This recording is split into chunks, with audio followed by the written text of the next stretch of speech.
Добар ден, почитувани, ова е стартот на најновата Телма амбуланта. Ракот на гркланот е болест при која што малигните клетки го зафаќаат ткивото на гркланот, поточно на ларингсот.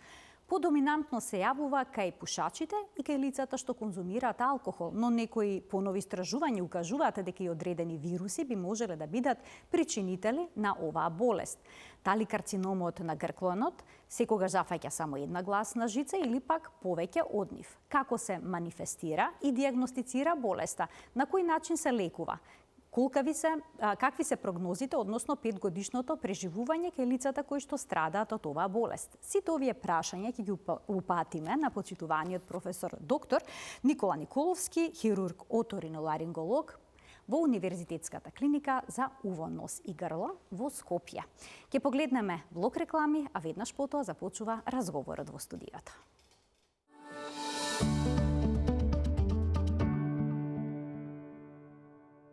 За ракот на гркланот денеска зборуваме со професор доктор Никола Николовски, хирург оториноларинголог, односно хирург за глава и врат, со долгогодишно искуство, повеќе од 30 години експерт во оваа област. Професоре, добре ни дојдовте во студиото на Телма по подолго време. Добро најдов. Се насмеав што ме пречекавте со некои слики за почитуваните слушатели и гледачи на вашата прекрасна емисија. Морам да кажам дека вие ме инспириравте, што повторно дојдов иако некако замислив, викам, ајде повеќе доволно е да не се експонираме, да не зборуваме нешто за сето она што сме го работили и она што стои веќе зад нас.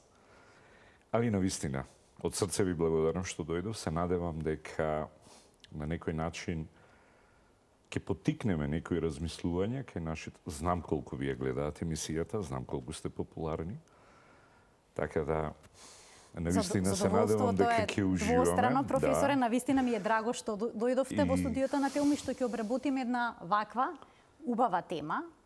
Убава тема. Ќе зборуваме за болест која што воопшто не е убава, но ќе обработиме нешто за што ретко се зборува, бидејќи кога ќе се спомене карцином на грклан, треба да се направи разлика дека тоа не е исто што и карцином на грлото. Грло, апсолутно. Тоа е сосема различно. Сега, како што секој орган може да биде зафатен од малигнитет, така и гркланот, односно ларингсот на ларингсот може да се развие оваа болест и вела дека се предиспонирани пушачите и затоа на почеток сакам да ги разгледаме најчестите ризик фактори кои што доведуваат до оваа болест. Ќе го погледнеме првиот телоп кој што гласи: пушењето и алкохолот може да бидат ризични, изложеност на азбестна прашина и аерозагадување, гастроезофагијален рефлукс, односно хроничната иритација од желудникот, од киселината од желудникот што се враќа во устата, ХПВ вируси, возраст и семена историја. Професоре, да започнеме со пушењето. Дали само долгогодишните пушачи се ризични и имаат потенцијал за развој на оваа болест? Прво ќе ви честитам. Знам дека топикот сте го припремиле, али ќе ве замолам веднаш ќе ме прекинете, бидејќи јас многу сакам да зборувам, затоа ги сум кај студентите, бидејќи сакам да едем наративен стил. Се надевам дека ќе го спуштиме нивото и дека се обидов да гледачите не разберат. Многу го рековте, не е убава болест. Тоа е тешка болест. Тешка болест која што за себе остава сериозни секвели. Веднаш ќе почнеме со ова. Сигурно гласот е она што сега го слушаат, вашиот пријатен глас и бојот еве во моментот авторитативен глас. Но што ќе се случи ако вака зборувам или вака зборувам? Или, најтрагично, воопшто не зборувам? Оној моментот кога вие го губите гласот, го губите својата личност, персоналитет, нашиот глас е огледало на нашата душа. Ларингсот е токму еден од органите кој што учествува во нашите есенцијални физиолошки процеси.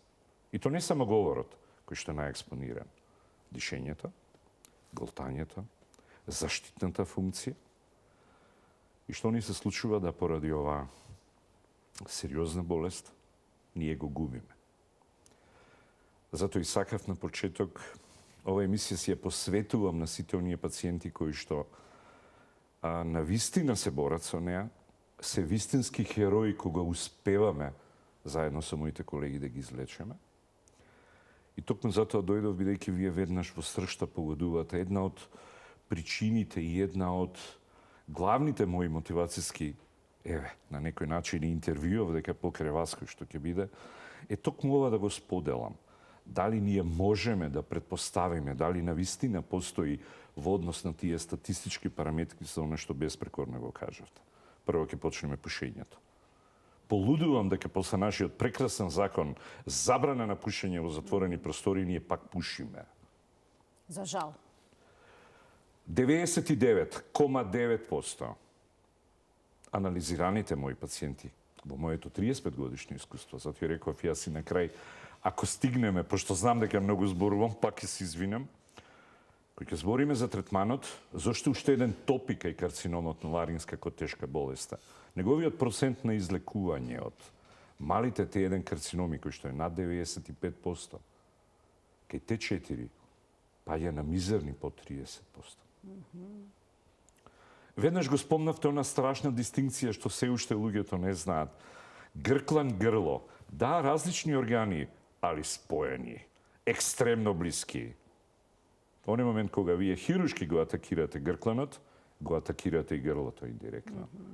Така да основните две физиолошки функции, дишењето и голтањето, ги девастирате. Ги пореметувате на тој начин. И вие мора да најдете начин да истото тоа го реконструирате. 90% од моите пациенти ми кажат: професоре, оперирајте ми го стомакот, градниот кош, што сакате, извадите. Немојте гркланот, немојте вратот. Се случува да се откажат од третманот? Екстремно често. Затоа ми беше поентава. Јас и таа емисија си ја сакам, значи, за пушењево. Апсолутно реков дека се пушачи. Нема врска. Многу смешно е кој ќе ми рече дека со новите статистички апсолутно анализи нели. Ја читаме таа американска. Јас сум член и бев и толку години едноставно гортната моја америчка школа и платформа која што ја донесов сега на клиниката после 2000 година и она како што се работи. Бидејќи традиционално на клиниката работејќи оваа патологија имало и пред мене и мои професори и хирузи кои што безпрекорно ја работела, сега идеме на тој wild field approach, она што е атрактивно по светските и е апсолутно прифатено. За да е момент вашиот гостин, односно вашиот професор сега во моментот, веќе станува обстикл, затоа што многу тешко ја прифаќа она најнова современа методологија и размислување во лекување на ларингеалниот карцином, а тоа значи микроинвазивна хирургија. Тоа значи дека мојата медицина, мојата школа ми дава за право да јас да го слајсирам хируршки, да сечам, да работам натре во карциномот, што беше пред 20 години forbidden zone. Тоа јас не сум со отворени раце и викам да, окей. Веќе моите помлади колеги и моите ученици викаат: ма да, професоре, ќе пробаме, ќе одиме према комплементарните методи кои што во тоа ќе ни успеат. И значи затоа сакам дека она како што вие кажете, избегнувајќи ги овие предилекциони фактори, пушењето и алкохол во над 16 пас, тоа е таа отвратна, отровна комбинација која што дефинитивно ја спајаме со ларингофарингеалните карциноми. Дали дури пасивното пушење би можело да направи проблем? Апсолутно, иако немаме докажано, јас ви кажав на некој начин дека многу повеќе во смисол на промените што ги имаме во горните респираторни и во долните респираторни, него директно да ги повлечеме со малигните метапластични промени на самата лигавица. Рефлуксот. Директно, јас сакав да се задржиме малку и на азбестната прашина. Знаеме дека се користел азбест кај нас, крововите од зградите. За жал и ден денеска, така да и новите исследувања тврда дека и непосредно кога се пасивизирани не воопшто ни се рушат, него тие микрочестички поради таа природна деградација на азбестниот материјал ние ги инхалираме и провоцира метапластични промени на самиот епител, но меѓутоа повторно ќе речем тоа е све во сфера на А што е со овој рефлуксот, односно враќање на желудочната киселина во устата? Тоа е многу смешно. Тука на нашите теми, тоа е повторна тема за дебата, кој ќе слушнеме со гастроентеролозите, ни кажат: ма дајте ENT, тоа е мит. Иако теоретски, кога го збориме тој гастроезофагален рефлукс од X причини, кога имаме повраток од нормалната, единствена лигавица која што толерира и може да ја поднесе таа исклучиво кисела средина е лигавицата во желудникот. Сите останати Не можат. Се опекуваат, да. Значи, Значи, настанува хронична она иритација. класична, исто како нокса, интоксикација со киселина, со метаплазија, со уништување и горење на самиот епител и понатаму, бидејќи вие ги провоцирате процесите на делба, на реставрација на тој здрав епител, може да трне по фуструт, односно погрешен пат и некои процеси да се активираат и да дојде до тоа метаплазирање. Го ставаме како етиолошки фактор и јас ги третирам посебно. Покрупните еве и ко мене кои што од X причини после обемни јадења све се враќа таа желудечна киселина и посебно навечер. Најновите иследувања кои имавме гости од USA, кога професор Грек ни предаваше, Никола, јас не можев да поверувам, па одреле да во ноќните часови дури една вода, чаша вода да се напиеме, знае да испровоцира гер, ние го викаме тој пасивен гастроезофагален рефлукс кој што се јавува пасивизиран во тек на лежење и не се ни приметува едноставно киселината. Мислам дека герот е многу покарактеристичен кај новороденчињата. Тие се една специјална група на популација која што поради X недоразвиености, онда киселината на вистина доаѓа до ларингсот високо и ни остава неповратни. Не во смисол на малигни неоплазии, односно метапластични промени, туку во момент на структури, така да имаат отежнато дишење и онда останатите ларингиални структури се обидуваат да се заштитат од герот, од киселината која што ги напаѓа и на тој начин се отежнува дишењето кај дечињата. Следно се ХПВ вирусите. ХПВ I'm not going to sorry. Нема да дискутирам, пошто ХПВ вау. Најновиот тренд, каде што зборуваме буквално за фарингиални карциноми, не конкретно ларингиални, а бидејќи бевме минатиот пред неколку месеци бев на вториот конгрес за ХПВ, испитувањето што ми дадоа колегите и помладите во однос на ХПВ related, значи поврзани со ХПВ инфекција, карциноми беше шокантен. Многу повисок него што јас лично го очекував, гледајќи ги резултатите од младите кога ја отворија нашата датотека. И она што ме фасцинира, дури ја не бев свесен, за фарингиалниот да. Тоа е она класично, тоа е она што веќе во некои западни држави е мандаторна вакцинација на ХПВ вирусите во смисол и на машката и на женската популација, апсолутно. Бидејќи нели ние страдаме како од тие фарингиални карциноми и тој ларингиалниот. Па дури отидовме, проширивме, дури и метапластични некои промени во носот, во носната празнина, ХПВ related. Тоа се истите агресивни соеви што предизвикуваат рак на грлото на матката. Сексуално преносливите. Тоа е тоа преканцероза. Тоа е оно што сакам кај оваа болест да кажеме дека е докажано дека ларингиалната кутија, затоа и јас ја викам природата, на тој начин го направила, ставила многу природни бариери, кои што ни овозможуваат да го превенираме, кои што ни овозможуваат да го почувствуваме кога тој мал процес е се уште во зародиш. Тоа е најважно. Не да го пренебегнеме тоа. Значи, од рскавиците, од перихондриумите, од фасциите, од мускулите, се тоа наша природна заштита и буквално тој процес долго време спрема мојата литература дури и до 3 години. Не верувам. Ви реков дека се после 35 години многу сум критички јас спремона, бидејќи морам да се потправам некој на наше искуство, но меѓутоа тој процес останува долго време во кутијата и онда ќе имаме фантастични изгледи да го решиме тој проблем. Тука сигурно веќе би прешле спремова, значи... Јас сам уште малку за возраста би сакала да ве прашам и точно ли е дека мажите почесто страдаат во споредба Иако со морам да жените? ве разочарам, ако пред кога почнете со овие статистички податоци дека на вистина односот бил 16 на 16 мажи и една дама, unfortunately во нашите услови не смеам да ви кажам како е сега. Паѓа од 10 спрема 1, а сега сме во моментот спрема најновите наши статистички податоци само на 6 спрема 1. Значи тука сте за жал дамите и повторно поврзуваме, па не само со пушењето, алкохолот, кој што навистина кај нас се злоупотребува. И пак ќе речем, пушите слободно, здраво е. Како сакаат нека ме сватат. Сори, појако е тоа од мене, морам да го кажам. Некој велат 1 до 2 цигари да се редуцира стрес. Тоа не. Тоа нема врска бројот на цигари, иако се знае што се хронични пушачи, навистина. Јас ви реков дека екстремно ретко, дури понекогаш посакувам, па дајте им, а за жал и сега више не смеам да посакувам, пошто имам неколку непушачи што би влегле во моја група и онда ќе останувам. Ма како ме лажете или било што кој ќе речем. Али тоа е моментот дека веќе немаме, не смеам да речем дека се изедначува, сепак е се уште машка болест. Се приближува. Али се приближува и она што одлично го свативте, тоа е возраста.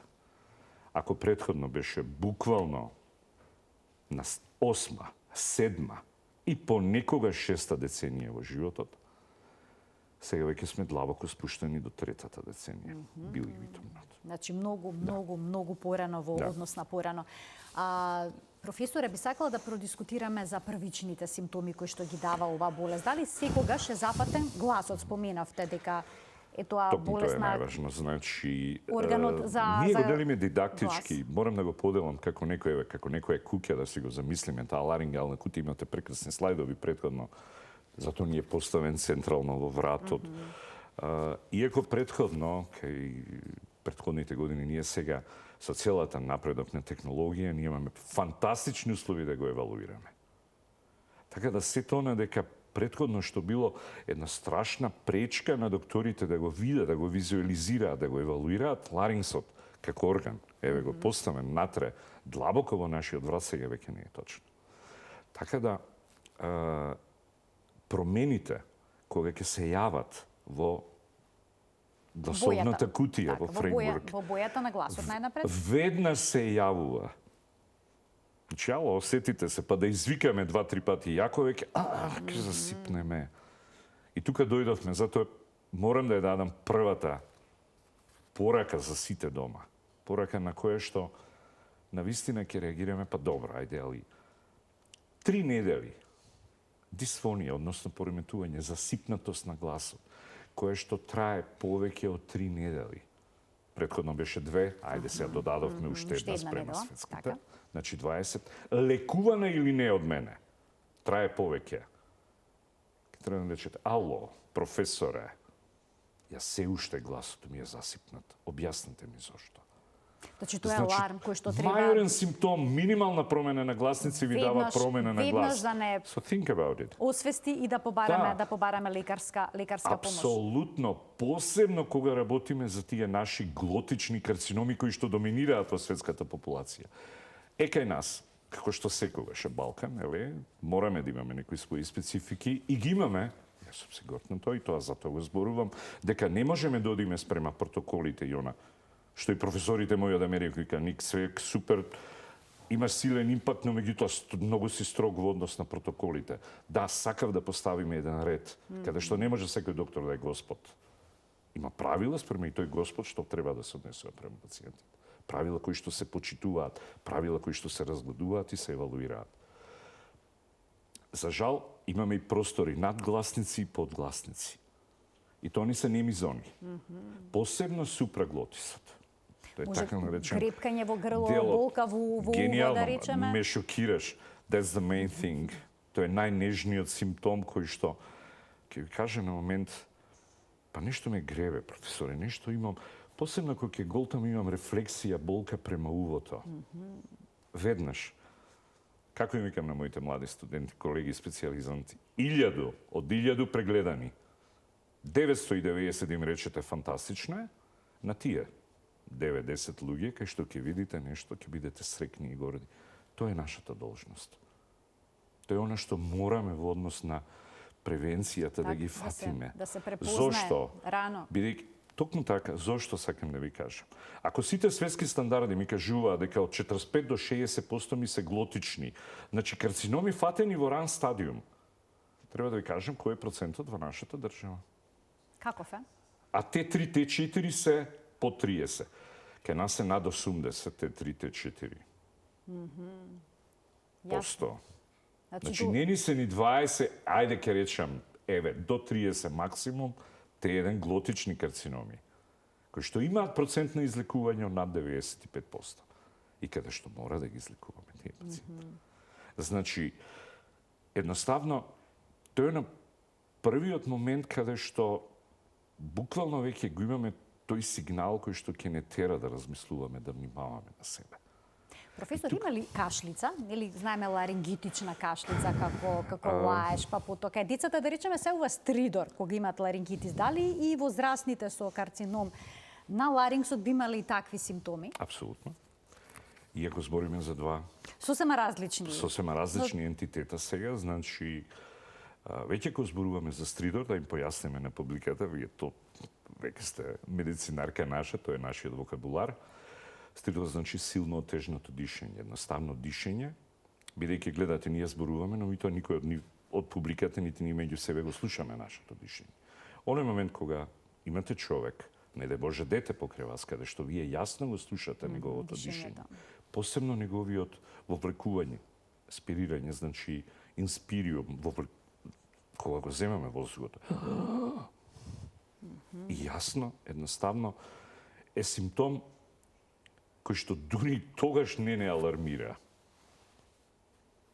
Тука не можам да ги сватам, Михаил, тука не можам да го сватам. Тогаш веќе стануваат дека, знаете кој ќе ни се јави инспириумот, друго е при инфламација, тоа е една акутно настанување. Ќе ви дават еден продромален стадиум, каде што имаме инфект, температурица, 90% горно респираторна инфекција, носето тече и однеднаш се надоврзува тој инспираторен стридор. Како викаме, инфекцијата се спуштила долу. Исто ургентна состојба, исто може да даде, но и тоа да не влегуваме во тоа. Таа се лекува. Тоа е акутна. Но оној момент, кога ние имаме едно дишење кој што човекот го чувствува, дека се потешко и потешко диши, разбира дека и правејќи ги нормалните функции, се она што нормално го правил без никаков проблем, одеднаш почнува да го слуша. Околината околу него го слуша. И повторно ќе отима. И се вува, сакате да ми кажете дека не се вува буквално ме водите. То се мајорните симптоми кај оваа болест. Првата ни беше Д. То се 3D. Дисфонија, промена на глас, што сите ја слушаме. И тука ќе ги трнам сето она за што ме повикавте. Јас се реков, не, Марија, те мола, морам да зборам за карциномов. Смачено ми е веќе од овие Т4, овие advanced ларингофарингални карциноми. Премногу е. Мора да зборуваме за тоа. Мора луѓето да бидат свесни.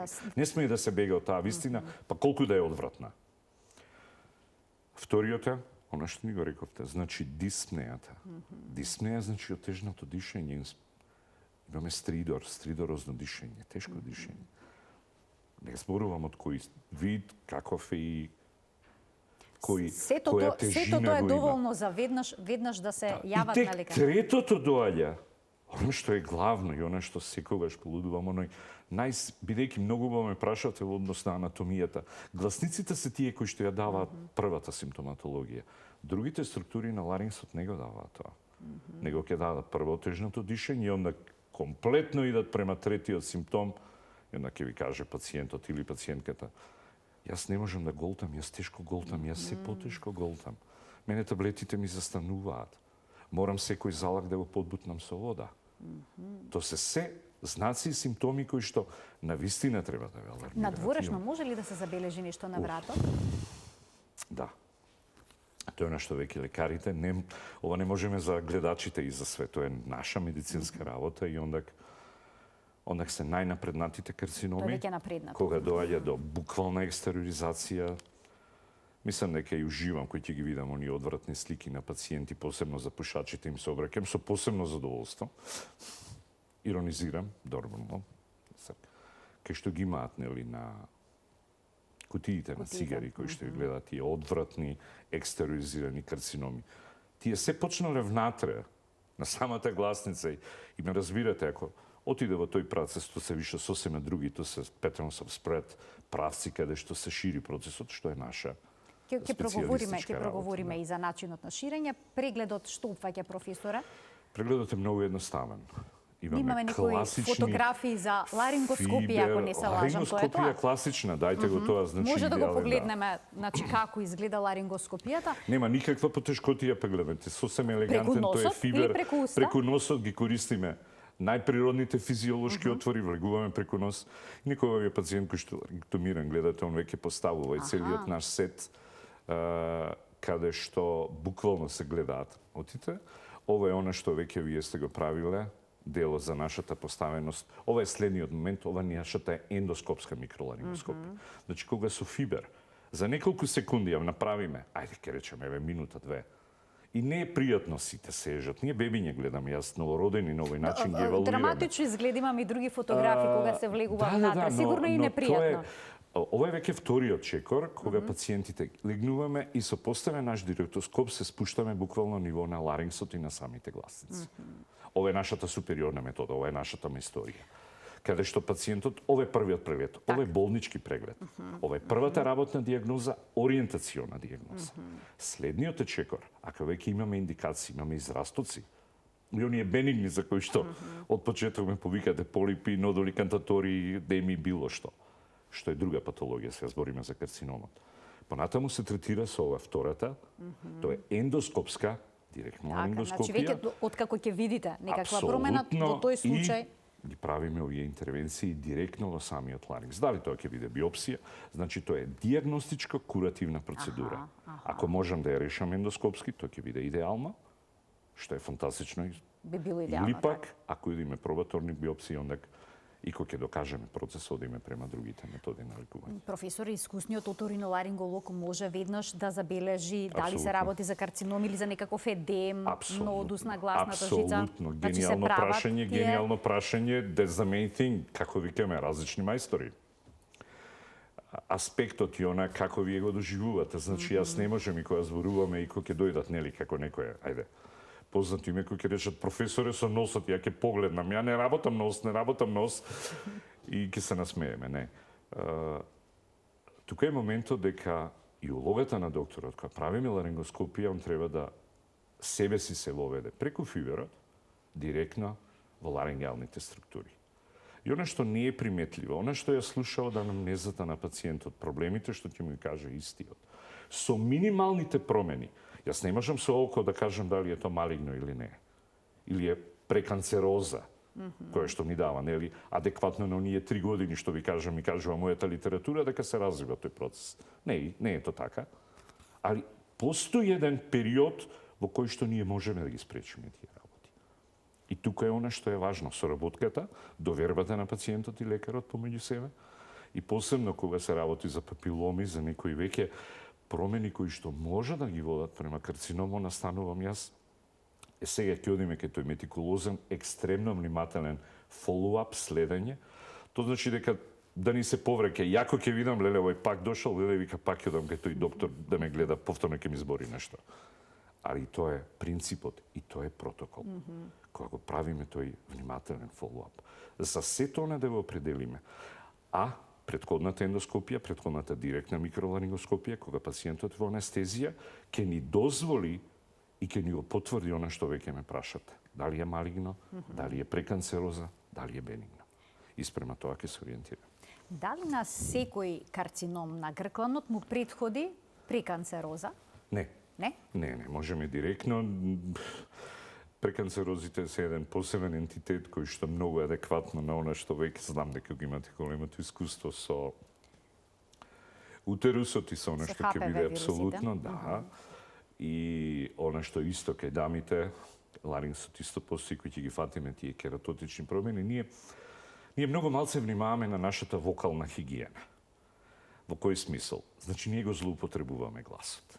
Од X причини исто и таа вокална злоупотреба, вокал абјуз, доведува до промени едноставно, природата ни дала, да бидејќи токму како оној што ги имаме јак епител доле во женските полови органи, бидејќи на вистина на некој начин они мора да изручат многу работи, и ларингсот е оној кој што не води ни животот. Значи ние мускулите, анатомијата на ларингсот е така направено да тоа се високоенергетски мускули кои што имаат екстремно силен метаболизам, а трошат екстремно мала енергија. Затоа ние можеме многу да зборуваме.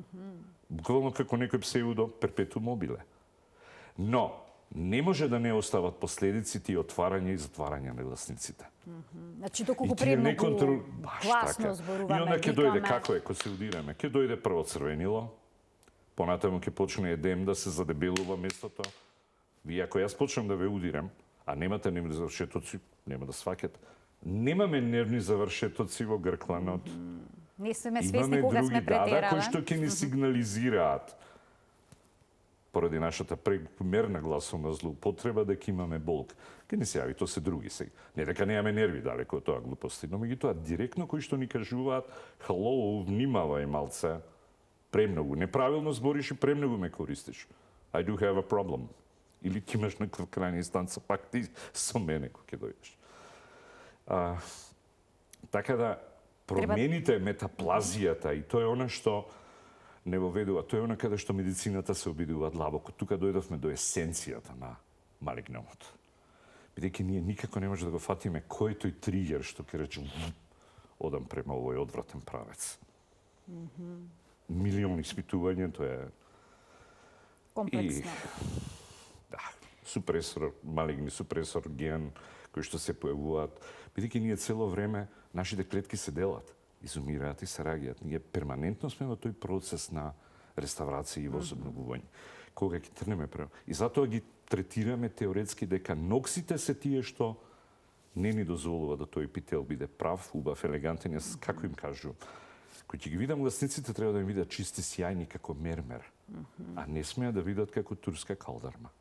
Оној момент кога ми се како калдарма со дупки веќе имаме проблем. Онда го следам тој пациент. Па одлучуваме кога ќе одиме во сала горе ендоскопија да го провериме, оно што ме прашате предходно, дали сок. И ние се прашувавме, па ни постоја пред 10 години, јас многу очекував од тоа така наречени ларинголошки пребојувања, буквално како четкица, па да ми покажа тамо мали островчиња на веќе метаплазиран епител, но за жал се покажа многу лажно негативни резултати. Ајде и лажно позитивни и ќе ги столерираме некако, иако ќе одиме. Бидејќи ова treatment е вициум артиси, кога прекумерно го третираме, вициум. Али многу често поради тој огромен број на лажно негативни резултати, ние мислиме дека е све здраво, а ни се развива карцином на истата гласница. Со биопсија, предпоставам дека се утврдува стадиумот на болеста. Апсолутно, тој е доказот. Стадиумот на болеста не се потврдува со биопсија. Со биопсија докажуваме патохистологија. А стадиумот како го утврдувате? Карциномот на ларингс во себе ние го викаме дал. Доседен карцином.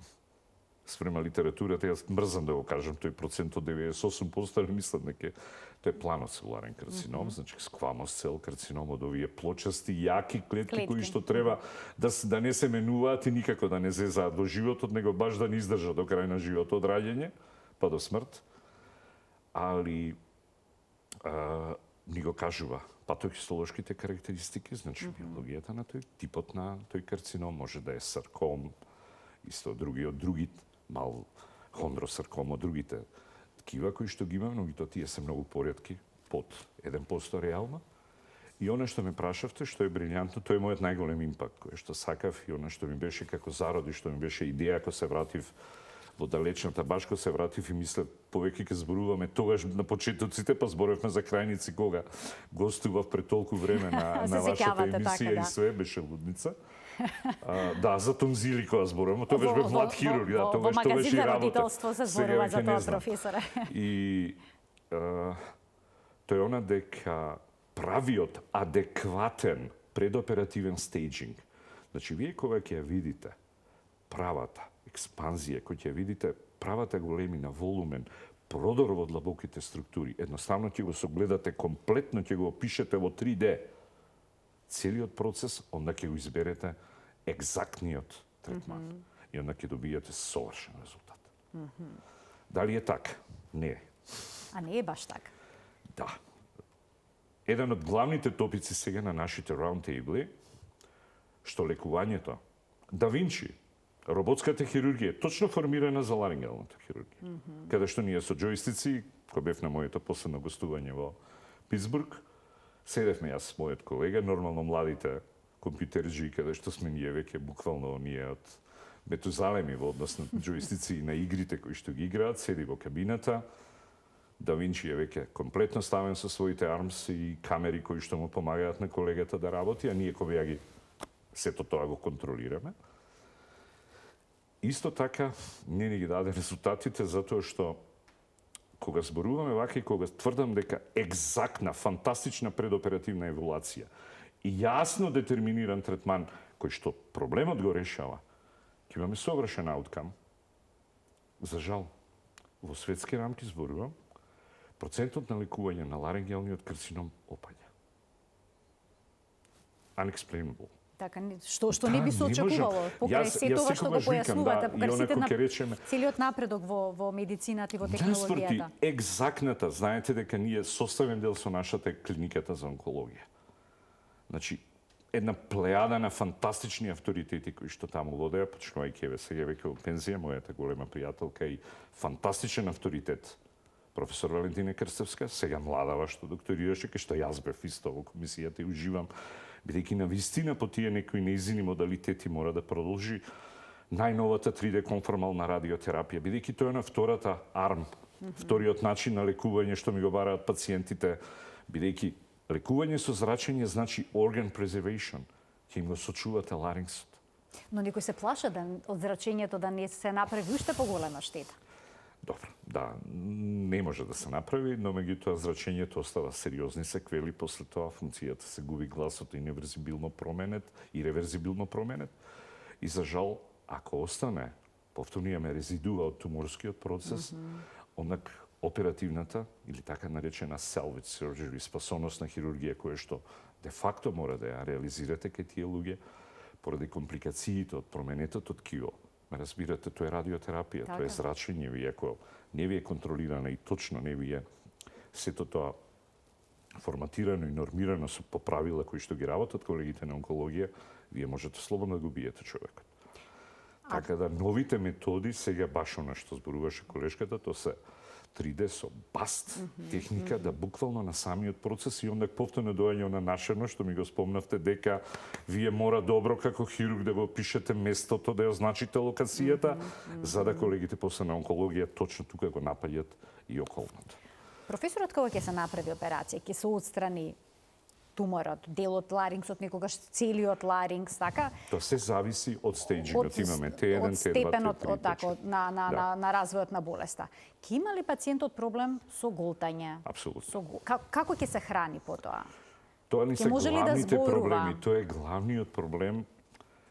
И тука е што сакав да почнем од почеток, али длаго ми е што ме водевте и ви дозволи, затоа што знам, јас се губам во превод, нели, под наводници, и ондак сакам да го кажам, ако нешто сум незадоволен од сето она, иеко, ајде, и не е лажно, горцум си на она што го направив и она што го дадов како силен импакт во работата и во, посебно во третманот на ларингеалниот карцином во нашата држава, тоа е како што секој лимитиран хирург никогаш не ги чита тие чептери, а тој е последниот чептер со почине на буквата R, Rehabilitation. Како што стареам, сега ви пред крај, едноставно сваќам дека самото девастирање на пациентот, оно што ме прашавте, девастација, губење на основните физиолошки функции, нормално дишење, нормално голтење, остава трајни психолошки секвели на истите тие пациенти. Затоа да име премона, посебно кај овие наши, како ви реков, 75-80 се Т3, Т4. Тука идеме тотална ларингектомија, комплетна екстрипација на ларингеалниот фреймворк, многу често со дел од фарингсот од грлото, грклан грло, и комплетно чистење, блок дисекција на вратните лимфни јасли. Тоа е на втората, тоа ни е последната бариера што природата ни ја дава да го сочува ширењето, да не дојдат оние далечните метастази, кога веќе правиме, нели, самопалијации, кога за жал истите тие пациенти ќе ни дојдат во тој терминален завршен стадиум. Треба да посетуваат, да речеме, логопед, нешто такво ќе помогне? Тоа е она што сакам. Сега да медицината, и тоа е она што едино кога мојот гуру, професор Кнех, далечната 98 ми кажа, Никола, сиромашна е твојата држава, јас полудев. Кога сакав да научам за воис протезите, 99-та јас ја ставив првата гласовна протеза. Долго време ја водев клиниката, но меѓутоа како директор на истата, но сватив дека професорот бил во прав. Мојата реакција беше жестока тоа, што зошто викам професоре во Холандија луѓето треба да зборуваат, а ке мене во Македонија он се пресече, нели, они се... Не мислев на тој начин. Али на вистина, кога зборуваме за рехабилитацијата, доаѓаме до парите и до социјалниот статус на државата. Не само логопедите, право, кои треба да ги научат. Постојат 3 типа на рехабилитација на говор. Оној класичен езофагален, тоа е она burping, ждригање. Што ни треба? Ларингсот е амплификатор. Ние со ларингс не зборуваме. Значи, во свет веќе постои така наречен аларингиален говор. Односно, без ларингс да луѓето нормално може зборуваат. така да се зборува нормално? Тоа се voice протезите. Така, што И тоа се спомнавте. специјални, Кои што се- пистули кои што се ставаат директно Токму. интраоперативно, како secondary puncture, сето тоа го правевме. Имаме една палета на пациенти кои што не може тоа со фондот никако да го регулираме ден денеска. Ме разбирате, тоа се сепак финансиски средства кои што кога ќе дојдат, бидејќи вие нив треба да ги менувате. Тоа се огромни финансиски последици кои што пациентите. Јас можам да ги намам лесно, или една да обезбеди клиниката. Но меѓутоа во светските развиени држави, покрај таа една voice протеза гласовна, има уште 3 во тек на години. Они зависи како прави тоалета, зависи од самиот пациент индивидуално. Тие траат од 3 до 9 понекогаш. Ја имав рекорд и 24, тој и во Холандија им го реферира, 24 месеци седеше таа протеза, па онда ќе ја сменивме. Тоа е едниот начин, најскапиот, но и најдобриот. Она што е стандард во европски услови, каде што ние се стремиме нели, да идеме. Вториот е, оној механички говор, нели, серевокс метален, во сите филми ги има, па луѓе во се жестат, кои ќе се свртат, кои ќе ви се обрати, некој таков пациент веднаш се вознемирувате, не знам зошто. И третиот е секој оној што е најстариот начин, тоа е езофагалниот говор, кој што многу тешко и многу мал процент теоретски во литературата го имаме. Со хранопроводот. Со хранопроводник, браво. Литературата вика 50%, али да бидам реален, мислам дека и по 30%. Значи, само 20 или 30 можат Ќе успеат. кратки реченици преку ждригање, преку тој механизам да успеат да кажат многу кратки реченици, 2 до 3 збора. Бидејќи знаете количината на воздух, со што ние зборуваме? Резервоар ни е воздухот во Белите во дробови. белите дробови, амплификатор бенули преку ларингс и однак целата артикулација ни доаѓа во грлото и во носот. Усни, заби, јазик, меко, тврдо непце, се тоа фонаторни органи. Затоа и заби кој ќе извадиме вие исто, како јавна личност која што гласот го користи, и вас вие професија, вие сте професионал во однос, вашиот глас е professional voice. Апсолутно. И најмала промена да направите усните и во забите, тоа ќе има Ќе се забележи, своја ќе скапела се на почувствува. самиот глас. Што значи на вистина е сето ова исклучително комплексно и затоа е важно. Навремено се реагира да се фати болеста во што порана фаза. Апсолутно, апсолутно. Тоа беше Сите оние и- промени што ги наведовте треба да се сватат сериозно, да не се чека доколку во почетна фаза се истретира болеста. Какви се резултатите? идеални. Идеални, јас како викам најблагородни, затоа што со новите микроинвазивни, ние работиме ендоскопски, она што ви го покажав како диагностичка куративна, значи ние можем, свесно гласот на некој начин ќе биде засипнат. Затоа што ќе ампутираме ендоскопски едната гласница без отворена хирургија. Но резултатите и се тоа што понатаму ќе проследиме се, јас ја викам благодарна, една од најблагодарните интервенции кои ќе ни дојде. Понатаму вторите ни се така наречени функционални, каде што одиме со тиреотомија, го отвараме гркланот преку отворен пристап на вратот. Ме разбира. Дали ендоскопски вие ќе работите со cold steel, метални инструменти, ласер, дебридори, што сега имаме микроинвазивни, that's your choice. Али битно е да имате правилен стейджинг, точно да го видите туморот, и не сакам да оставите туморот за себе, нели што ми го прават, па понатаму после да го праќате на дополнителна радиотерапија, што многу често се злоупотребува од моите колеги. И тоа јас го мрзам. That's not okay. Апсолутно. Ако веќе одиме со хирургија, вие мора да направите све Да се отстрани со тој секако што модалитет го треба. решите проблемот. Ако се остави веќе Баш парче така. ткиво, Во тој јасно е случај што идеме следува. према. Ако не, онда пратите го на радиотерапија. Јас се сеќавате кој ви дадов прекрасно, сте направили едно од моментите покрај се она што брилјантно ги кажавте тие. Имав и едно последно доле напишано одлука на пациентот. Тоа е многу важно. Тоа е оно што сакам да го потенцирам, ве молам, улогата на фамилијата на семејството. Ние немаме држава каде што постојат институции. Значи, оној момент кога вие ќе го пренесете на одвратна вест дека се сомневате на сериозна болест, а човекот ви доаѓа најнормално, он реално нема никакви потешкоти. Нема болка, нема слабост, не губи тежина, nothing. Се чувствува одлично, а добива А вие ужасна добивате диагноза.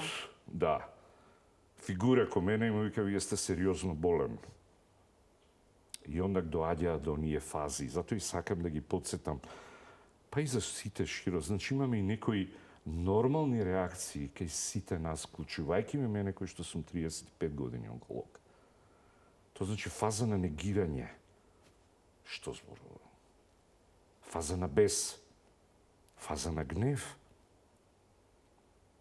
Затоа велат лекарите треба да бидат и психолози, но и семејството да даде огромна поддршка. Понатаму доаѓа. Па чеке на резигнираност, ме разбирате. Ќе одбие, па ќе рече да, изгледа може сум стварно болен. Фазата на депресија. Каде што буквално треба да го извадиме човекот. И тука се тие мултидисциплинарни тимови. Значи, тука е она јас, што ми ги кажавте, логопедот, терапевтот за говор. Во Холандија постојат.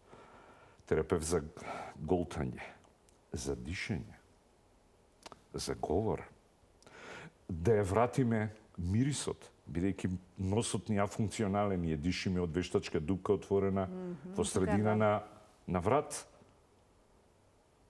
Тоа се се моменти, да се решат сите изгубени способности, да се повратат. Тоа е оно што ви го реков последниот чептер во моите книги што сега го работам, rehabilitation.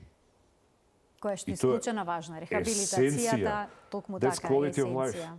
Да вие го вратите назад. Квалитетот на живот. Да, а ние ги стигматизираме, па се уште моите колеги сежат кои ќе ги видат пациентиве наши со канила. И хирушки намерно и свесно го правив да не ги носат тие, ги креираме стомите да не ги носат до крај на живот железните канили нашите пациенти. Разбирате, тоа што ние како хирузи се обидуваме свесни за проблемот. Ме разбирате так. Цело време, што се грижи, но меѓутоа и како од самиот пациент бара едно ниво на интелект и на све и на ангажман. И затоа јас во тој момент, бидејќи ги немаме тие институции, се вртам према семејството. Апсолутно. И од нив го барам од тој нив ве барате поддршката и помошта. Професоре, ви благодарам многу за вашето денешно гостување, како и обично има уште многу работи да се кажат, но еве, можеби повторно ќе се договориме да гостувате во студиото на Телма и дека нема да чекаме толку време за повторна средба. Марија, ти благодарам многу.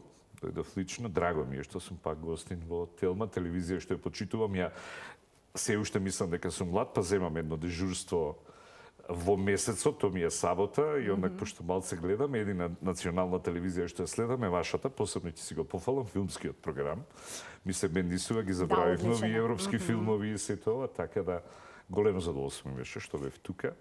Се надева дека кажам, не бев нешто нели на високо ниво, дека се обидов да бидам многу јасно и алармиравте на суштинскиот проблем, да не се чека, да не се чека што поскоро да се без оглед дека сме и ние малце лоши, дрски, арогантни, дека ќе речеме, ама мислам дека не постои доктор кој што нема да ве прегледа нека. Ви благодарам многу за гостувањето и благодарам и на гледачите што не следеа со внимание. Имајте пријатен ден.